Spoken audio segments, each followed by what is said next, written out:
자, 66페이지에 신경계 해보도록 하겠습니다. 우리가 신경계는 이제 우리 몸에 있는 신경들을 어떻게 분류를 하고 각각의 그 분류한 신경들이 어떤 기능을 하는지에 대해서 배우는 건데, 여기 있는 것은 대부분 이제 다 외우도록 해야 됩니다. 외우지 않으면 문제를 풀 수가 없거든요. 그래서 여기는 정말로 그야말로 닥치고 외우자.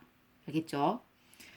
자, 신경계는 우리가 크게 중추신경계와 말초신경계로 나누는데, 중추신경은 뇌와 척수를 중추신경계라고 얘기를 하고, 말초신경계는 우리가 해부학적으로 구성을 할 때는 뇌에서 바로 얼굴 쪽으로 뻗어져 나오는 뇌신경 12쌍이 있고, 그 다음에 척수에 우리가 이제 팔이나 다리, 몸으로 뻗어져 나오는 감각이나 운동신경, 이런 것들은 우리가 다 척수신경이라고 얘기하고 31쌍이 있게 됩니다. 그 다음에 이런 뇌와 척수신경들의 우리가 기능적으로 다시 그들을 분류를 해보는 거죠. 기능적으로 분류를 해보면 체성신경계하고 자율신경계로 나누게 됩니다.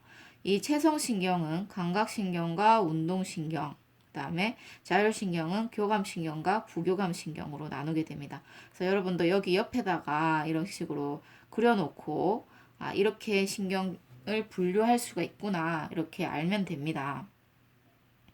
자, 그러면 우리가 중추신경계에서 뇌를 먼저 알아보도록 하겠습니다. 지금 이 그림은 우리 뇌의 단면을 옆으로 이렇게 봤을 때 측면을 이제 나타낸 거죠. 이렇게 뭔가 꾸불꾸불하게 주름져 있는 이 큰 뇌, 이거를 우리가 대뇌라고 얘기를 하고, 그 다음에 대뇌 안쪽에 여기 가운데 부분, 이게 감뇌가 이제 정확한 어떤 위치 잘 안 돼 있는데 이 부분을 얘기를 하는 겁니다. 자, 여기를 우리가 관뇌라고 얘기를 하고, 그 다음에 그 아래쪽은 중뇌, 그 다음에 그 아래쪽은 연수, 그리고 여기 대뇌 뒤쪽 아래쪽에 있는 것은 소뇌라고 얘기를 합니다. 그리고 중뇌와 연수는 우리가 뇌줄기라고 얘기를 하죠. 그래서 이런 각각의 명칭을 그림과 함께 알아두도록 하시고,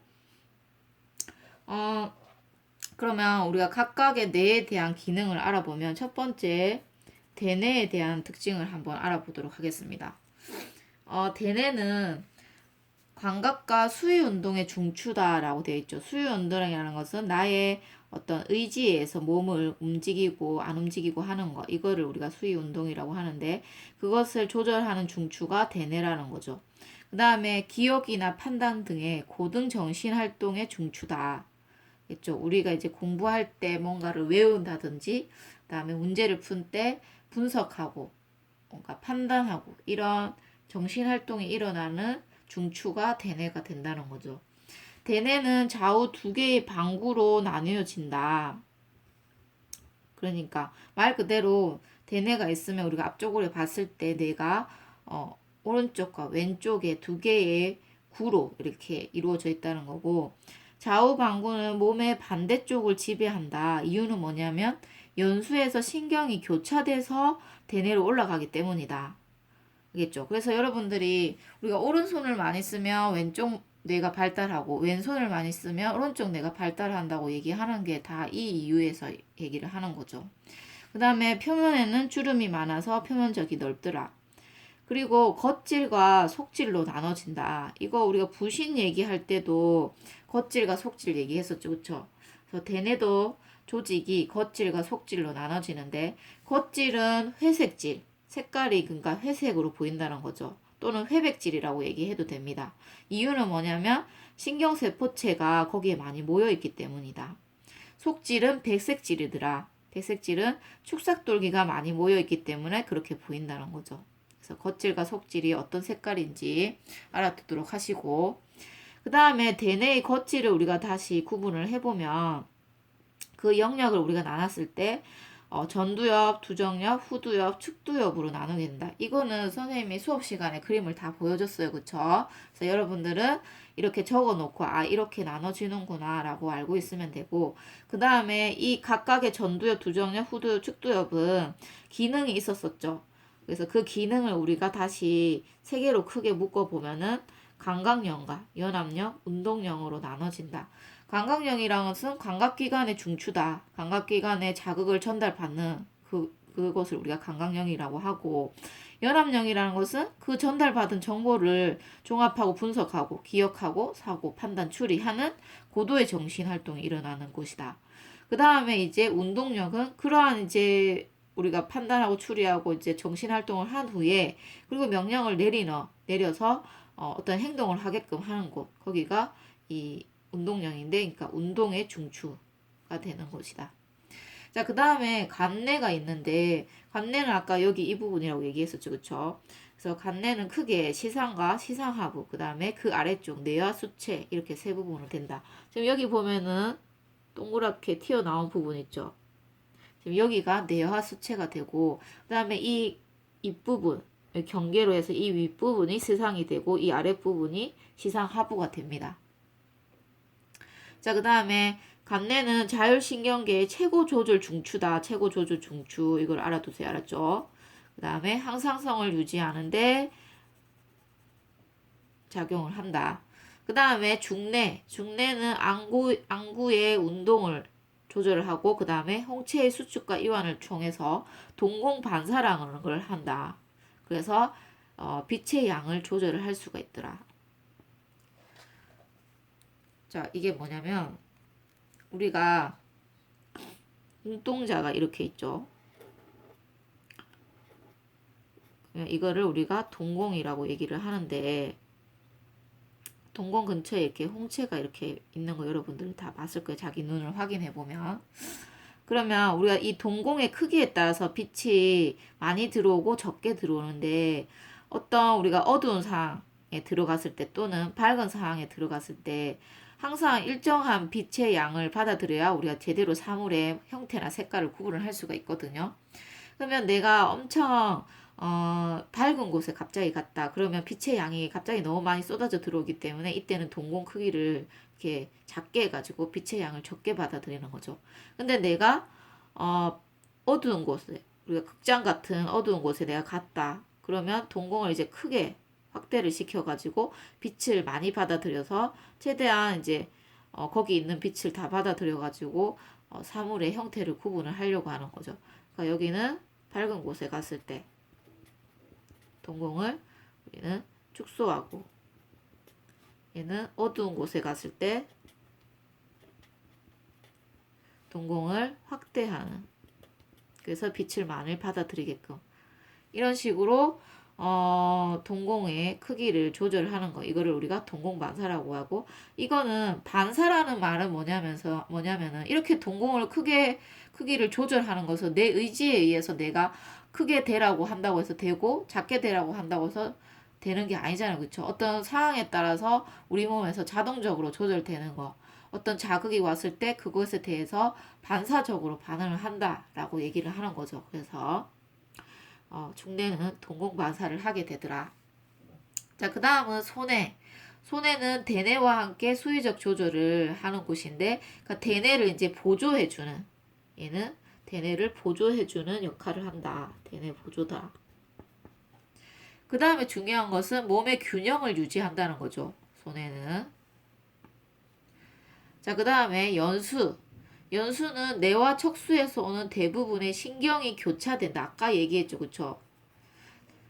대뇌에서 몸의 좌우 방구가 몸의 반대쪽을 지배하는 이유가 연수에서 신경이 교차된다고 했잖아요. 그래서 이 교차가 일어나게 되고, 그 다음에 심장과 호흡 운동, 소화 운동을 조절하는 중추고, 여기서도 연수 반사량이 있는데 거기에는 뭐가 있느냐? 하품하는 거, 그 다음에 기침, 재채기, 구토, 이런 것들은 우리 의지에 의해서 조절되는 게 아니고 반사적으로 어떤 환경의 변화에 맞게 반사적으로 일어나는 거죠.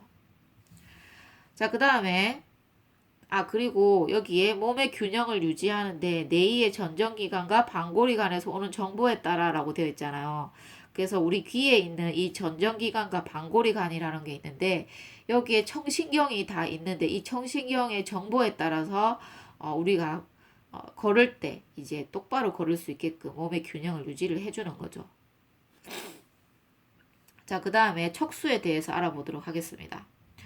척수도 우리가 겉질과 속질로 나누게 됩니다. 척수 다 뭔지 알죠? 쌤이 계속 수업 시간에도 많이 얘기를 했는데, 척수는 척추 안쪽에, 척추뼈 안쪽에 이제 신경들이 다발로 이렇게 들어가 있는 공간이 있어요. 거기를 우리가 척수라고 얘기를 하는 거죠.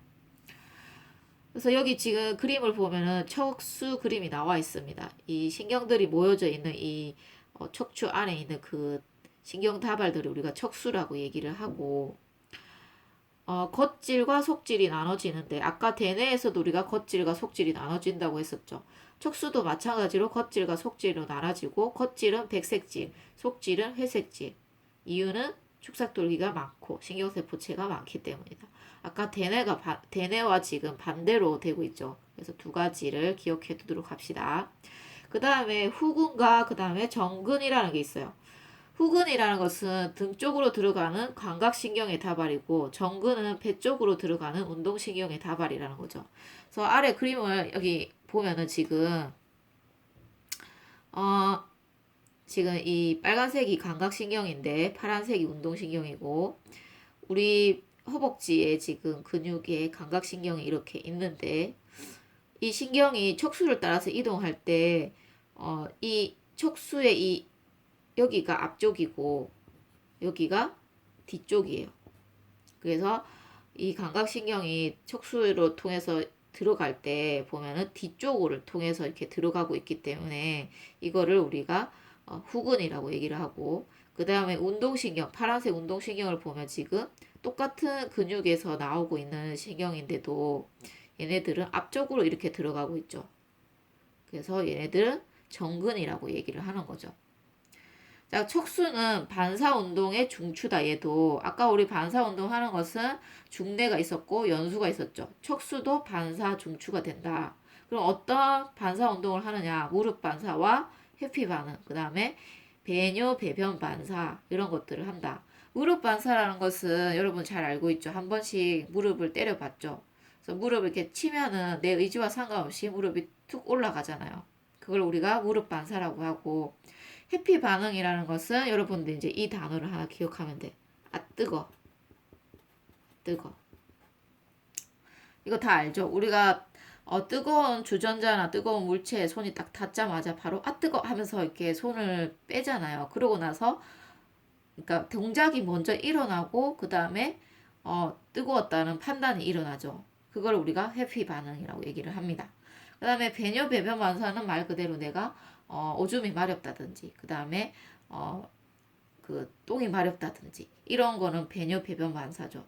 그것도 내가 의지적으로 뭔가 조절을, 이렇게 뭔가 내가 지금 나 지금 화장실 갈래, 이렇게 되는 게 아니고 갑자기 우리가 오줌이 마려워서 그 자극이 오면은 화장실을 가게 되죠. 근데 그걸 이제 참는 거는 우리 의지에 의해서 조절을 할 수가 있죠. 자, 아래 그림은 척수의 구조를 나타낸 겁니다. 지금 보면은 척수는 겉질과 속질 두 개로 나누는데, 겉질은 백색질, 속질은 회색질이더라. 그리고 그 중간에 지금 연합신경이 있고, 여기 보면 연합신경이 있고, 감각신경이 이렇게 들어오고, 운동신경이 연결되어 있고, 그 다음에 교감과 부교감 신경들이 척수에 연결되어 있다. 뒤쪽은 등 쪽, 앞쪽은 배 쪽. 자, 오른쪽 그림 을 보면은 지금 무릎이 이렇게 있고, 그거를 자극을 줬을 때 무릎 반사가 일어날 때 근육의 수축이 이완이 어떻게 되고 신경이 흥분이 어떤 식으로 이동하는지를 지금부터 보도록 하겠습니다. 지금 무릎을 치지 않았을 때 보면 근육이, 지금 쌤이 여기 추가로 그림을 그렸는데, 그리고 근육이 위쪽에도 있고 아래쪽에 있습니다. 그래서 내가 무릎을 치지 않았을 때는 근육이, 위쪽 근육은 이완되어 있고 아래쪽 근육은 수축되어 있죠. 그래서 여기에 감각신경과 운동신경이 다 뻗어져 있는데, 이 신경을 따라가면 지금 이 위쪽으로 내 쪽으로 가는 신경도 있고, 여기에 연합뉴런이 바로 연결되어 있어 운동신경으로 바로 연결되는 이런 구조도 하고 있죠. 그러면 내가 여기에 무릎을 쳤어. 그럼 무릎이 이렇게 위로 올라가죠. 그럴 때 이 아래쪽의 근육은 이완이 되고 위쪽 근육은 수축이 되는데, 내가 치자마자 무릎이 바로 올라갈 수 있는 이유는, 여기에 치면 이 근육에 있는 감각 뉴런이 흥분을 일으키게 되고, 그 흥분이 여기를 따라 이동을 하다가 하고, 거기에 연결된 연합 뉴런으로 그 흥분이 바로 전달이 되고 그 흥분이 다시 연합 뉴런에 연결된 운동 뉴런, 이게 두 개 다 연결되어 있죠. 이 운동 뉴런에게 전달이 되면서 얘는 이제 수축이 되고 얘는 이완이 되면서 우리가 무릎이 들릴 수 있다는 거죠. 그리고 이 감각 뉴런에 하나 더 연결되어 있는 뇌 쪽으로 가는 이 뉴런이 또 연결이 되어 있잖아요. 그래서 우리가 이 무릎을 치자마자 여기에 척수에 있는 연합 뉴런에 의해 가지고 운동신경이 자극이 돼 가지고 근육이 수축이 일어나고 다리가 들리고 그 다음 어떻게 되냐면은 그 감각 뉴런의 흥분이 이 위쪽으로 올라가서 우리 뇌 쪽으로 전달돼서 무릎이 들렸다, 내가 뭔가에 이렇게 망치가 나의 무릎을 쳤다는 것을 느끼게 된다는 거죠. 그래서 속도는 뇌까지 가기에는 너무 머니까 이 연합 뉴런을 통해서 운동 뉴런으로 가는 이 거리가 더 빠르다는 거지. 그래서 우리가 무릎 반사가 일어날 때는 치자마자 무릎이 올라가고 그 다음 뒤에 그 후에 내가 무릎이 지금 망치가 나의 무릎을 때렸구나 이거를 느낀다는 거죠. 그리고 지금 감각 뉴런을 이렇게 따라가다 보면은 연수에서 이렇게 한번 교차가 돼서 이쪽으로 이동하는 게 보이죠. 그래서 연수에서는 신경의 교차가 일어나서 좌우 방구가 몸의 반대쪽을 지배하게 된다는 것까지 함께 알아두도록 합시다.